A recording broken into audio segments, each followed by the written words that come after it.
খেজুরের গাছের পরিচর্যা চলছে। কখন কখন এই কোটটা কখন ভরবে, কখন কি করবা? এখন এই যে গাছ আপনার লাগাচ্ছি, এই গাছ সকালবেলা, আগামীকাল সকালে আমরা এই কোটটা নামাবো। ফজরের দিকে? হ্যাঁ, ফজরের আজানের নামাজের পর পর তখন ওই কোটটা ভরে যাবে। আগে দেখা যেত অনেক দেরিতে করতো, এখন বেশিরভাগ মানুষই দেখছি যে সকালের দিকেই করে হ্যাঁ, মানে ফেলছে। আবহাওয়ার উপর নির্ভর করে এটা। হুম। ঠান্ডা আবহাওয়া থাকলে মানে আগে লাগালেও সমস্যা নাই। একটা ওই বনে পেলাম, অনেক মোটা মনে হলো যেটা পুরুষ গাছ, একবার কাটা দেখছি কিন্তু পরে আর লাগাইনি, সম্ভবত এটা পুরুষ গাছ। এরকম কি বেশি পাওয়া যায় পুরুষ গাছ? পুরুষ গাছ সম্পর্কে তো আমার জানা না। এইরকম পাওয়া যায়নি যে সব গাছে রস হয়। রস হয়, কিছু গাছে হয়তো অল্প হয়, কিছু গাছে বেশি হয়। এটা অনেক তাজা মোটা খুবই বালোহান গাছ, কিন্তু মনে হচ্ছে যে ওই গাছে ওরকম গাছ রস হয় না। থাকে, পুরোটা মানে আমারও আছে। বেশি ভারী, বেশি শক্তিশালী, কিন্তু কিন্তু রস রস দেয় নাই, না, হ্যাঁ। এরকম হতে পারে।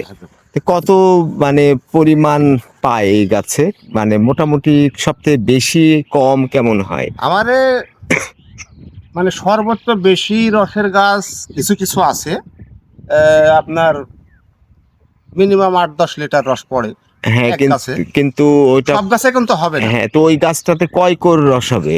বড় করে 1 করে হবে। বড় করে 1 কোর সারাদিন, হ্যাঁ, মানে মানে 24 ঘন্টা। টাইমে লাগাই। আর খুব কম হলেও অনেক অনেক কম থাকে। কম, হ্যাঁ।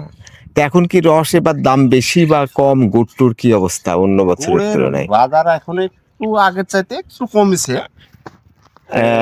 তার মানে গুড়ের দাম অনেক বেশি ছিল। হ্যাঁ, বেশি ছিল, কিছুদিন আগে বেশি ছিল। পৌষ মাসে আপনার গুড়ের চাহিদা বেশি আচ্ছা, থাকে। পৌষ মাসে বেশি চাহিদা। আর এই যে চিনি দেওয়ার ব্যাপারটা?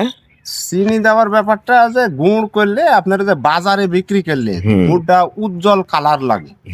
এই কারণে মানে কিছুটা চিনি রঙের একটা বিষয়, আর একটা হলো চিনির থেকে খেজুরের গুড়ের দাম বেশি। বেশি বেশি তখন হ্যাঁ। চিনি মিশাতে পারলে ওই ওজনের দিক দিয়ে কিছুটা একটা লাভ সুবিধা আসে। হয়। একটা আমি নাম বলছি না, ওইটাতে ওই গুঁড়া দুধ, সেই গুঁড়া দুধ আমি নিষেধ করি, কারণ গুঁড়া দুধের ভেতরে চিনি দেওয়া থাকে। মেয়েরা মনে করে যে চিনিও পাওয়া গেল, গুঁড়া দুধও পাওয়া গেল। আসলে তো চিনি 50 টাকা কেজি, কিন্তু গুঁড়া দুধ 1000 টাকা কেজি, ওইটা আর বুঝতে পারে না। তো ওরা ভাবে যে এমন একটা লক্ষ্মী গুঁড়া দুধ পেলাম যে চিনিও খরচটা বেঁচে গেলাম। আসলে যে 1 কেজির জায়গাতে অনেক কম হয়ে গেল, ওইটা অনেকে বুঝতে পারে না। অনেক ভালো লাগলো।